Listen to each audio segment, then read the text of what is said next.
So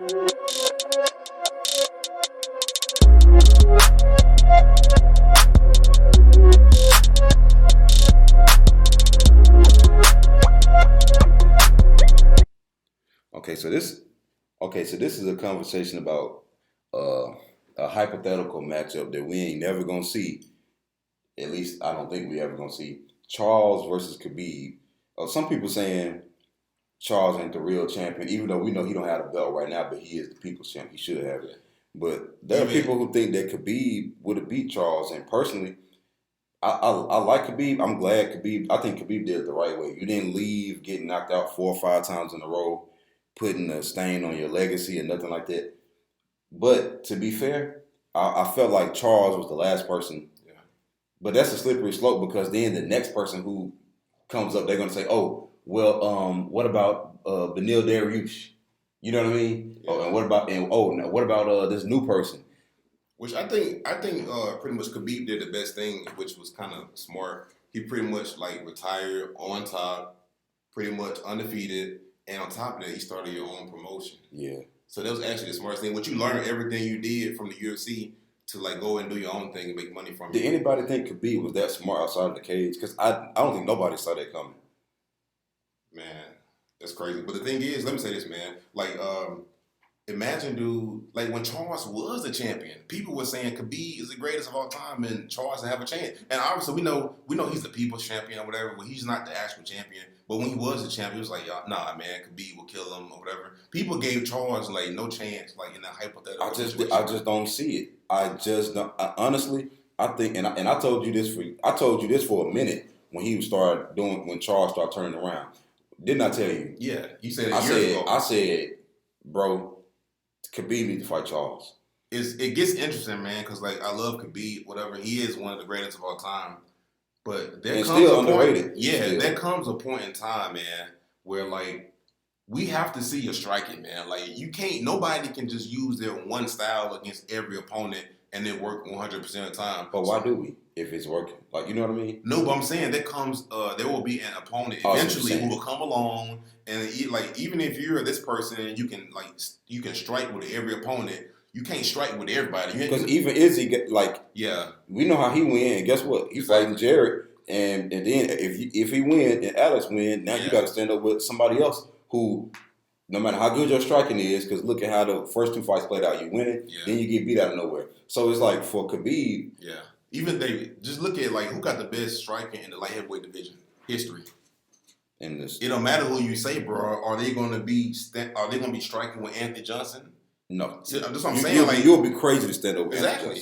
But that's the thing. That's the point, though, man. Like it'd be interesting to see because like Khabib, I feel like he would have no choice but to show that striking, which he has phenomenal striking defense, but he has questionable. I think the only thing he really has is kind of a flying knee. That's the only thing. He had a straight jab. He had a good jab when he would use it, but obviously a lot of times his striking was just to get close and stuff like that. And but the winging punches and all that against somebody with a good Muay Thai and a good front kick and a good flying knee and a good right hand and a good jab and a good left hook and then they can knock you out with any of these things. But then also if you hit the ground, they can submit you. They good from the off their back, but at the same time, they're not gonna settle for that. Yeah. They are very aggressive. They're gonna be trying to take your back. They don't want to be on their back. They want to take your back. I just feel like Charles had a lot of tools to present a lot of problems to Khabib, and it ain't even so much of wanting to see Khabib lose type of deal because it ain't that. I just think Charles would I don't know, man. It's hard to say. I think it's a lot of things that nobody talk about. I just wanted to see another level of Khabib. But is it fair to say that? Like, if you're just that good and nobody can bring that out of you, and you can retire before like really being tested, which he was tested. I'm not saying he wasn't tested, but before fighting somebody who was a high risk, low reward, like opponent like Charles Oliveira. Because Conor presented certain problems, and Conor actually was slightly competitive for like a little moment in that fight. But Khabib said that he said Conor was his most like his toughest like test. Conor has some of the best takedown defense. But the thing is, once you get the fight to the ground, guess what? The fight's over. And obviously, that's how it played out. But the thing with Charles, do you want to get the fight to the ground? Is this a game you want to play? What are you going to do? Is your game plan for Khabib, is your game plan to take Charles down and then do what? But then they say Khabib is strong, bro. No, like seriously, they say Khabib is like unrealistically strong, and then we seen the video of him grappling with Luke Rockhold. Yeah, bro, that was crazy. I think it's gonna come down to it's certain things nobody talks about, man. Like it's gonna come down to because I think like what makes Charles better now is like he's way more patient. Because if you notice, like 3-4 years ago, he'd go for the finish real fast, and if he didn't get it, it's over. Like he just, I'm not gonna say he gives up, but it's like okay, I don't want to be here. Yeah. But now, if you notice, like when he fought Tony Ferguson, he's fighting more at a like slower pace, and if the finish presents itself, I'm gonna go for it. If it doesn't, okay, I'm still have this game plan. And I think like it's certain things like that and other elements, like just seeing like okay, like what if you can't take this person down and it's gonna be like a striking match, or just like like certain positions, like like say like from grappling to clinch, like like because the thing is even with Khabib, like how you feel like about that? Yeah, I mean that makes sense because the younger Charles would go for stuff, and if it didn't present itself right away, if he couldn't get that finish, it was like oh. But then I think that over time he kind of realized like, look, everything ain't gonna be a first round. Yeah, I think the thing is, it's certain because we know it's not even close. Charles has better striking than Khabib, but it's certain elements that nobody talks about, man, and like just like that chain off each other. Not just the striking, not just the grappling, but just like a lot of other things, man. And it'd be interesting to see, if how good like Khabib striking, like striking off the grappling, crazy. Grappling. Seeing like a Khabib, how do you respond from being on your back? Exactly, that's what. And then you on your back against somebody who.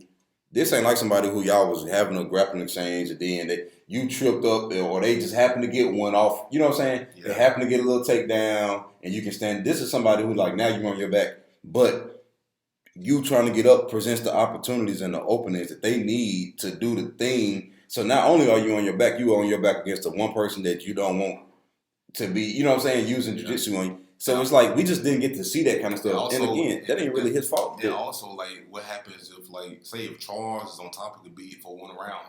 Because how many times have we seen Khabib lose rounds?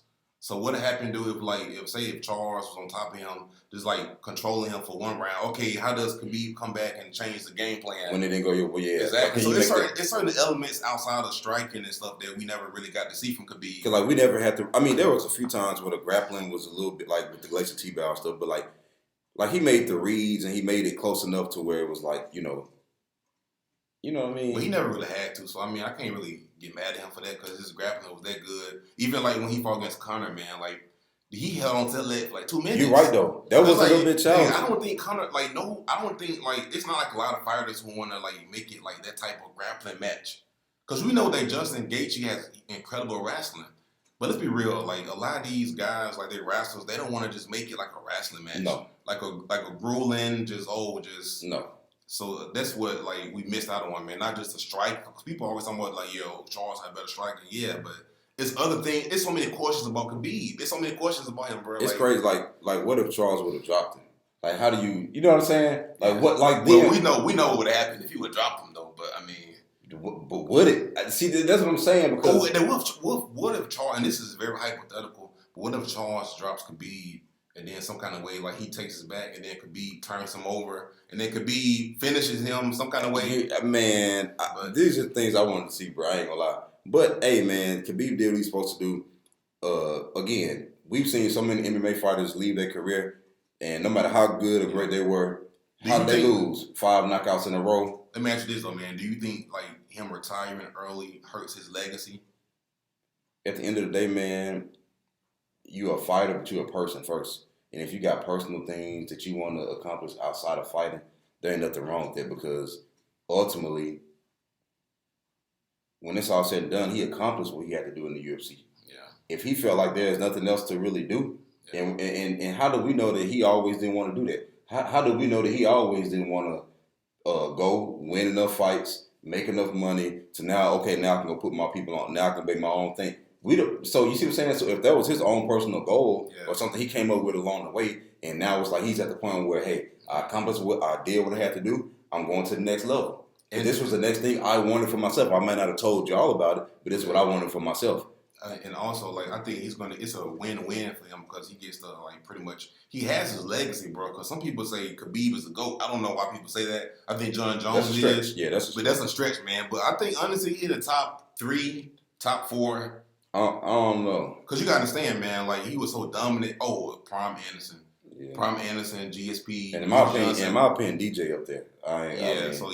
DJ ahead of Khabib. There was a point in time where DJ had so many fights that I told you, I said every time he get a fight and he win, I'm just glad he won because when you keep on fighting, you're bound to lose eventually, and that's what happened. Like it was just a probability. We had to make another video about Demetrius Johnson, man. But it sucks to just think about like fights that could have happened, man, that didn't. Because then like we're gonna spend the rest of our life thinking things. What if like, you know, does Khabib beat? Because this is a different Charles Oliveira, man. Does a prime Khabib beats a prime Charles Oliveira? Because what Charles done lately, bro, is ridiculous, man. Because if we see him get hurt, he done beat the same people, bro, and arguably beat them worse. Yeah, we done see him get hurt, get knocked down, get dropped, come back and win, and he don't even have to worry about getting hurt and getting dropped against Khabib. You see what I'm saying? Yeah. So it like balances out, but it's interesting, bro, because you might get like a war where they both on the ground. It's like a bunch of scrambles. But then again, I wouldn't doubt it if it's just like a boring match when the grappling kind of cancel out and nothing really happens. But then that plays in the Charles. Yeah, but also Khabib has a great striking defense. Charles not really going to land a lot. He got a good IQ. Yeah, so it might be boring. It depends on which Khabib, because Khabib can go out there and fight boring too. Like he didn't finish every fight. It was like the Al and Quantum fight, bro. Like he just went there and just won. But then that's another thing. Like you got the fights against like Al Quinta, and he went out there and Al actually made that fight somewhat. Yeah. You know, it wasn't competitive, but like he didn't get dominated like people thought he would. And it's like I know it's short notice, man. If you throw in a full count Charles Oliveira, hey man, that's the only thing is it's hard. It's kind of hard to beat or bet against Khabib. I know. If you're a betting man, right, and they say you got $10 million, bro, you got to bet on one person. It's kind of hard to bet against Khabib because kind of like even I think stylistically, I think Charles has the advantage or whatever because of his style. I still wouldn't bet against Khabib, man. So I mean, yeah, that's true. Yeah, but this is interesting. But yeah, good hypothetical scenario. Let us know what y'all think in the comments below.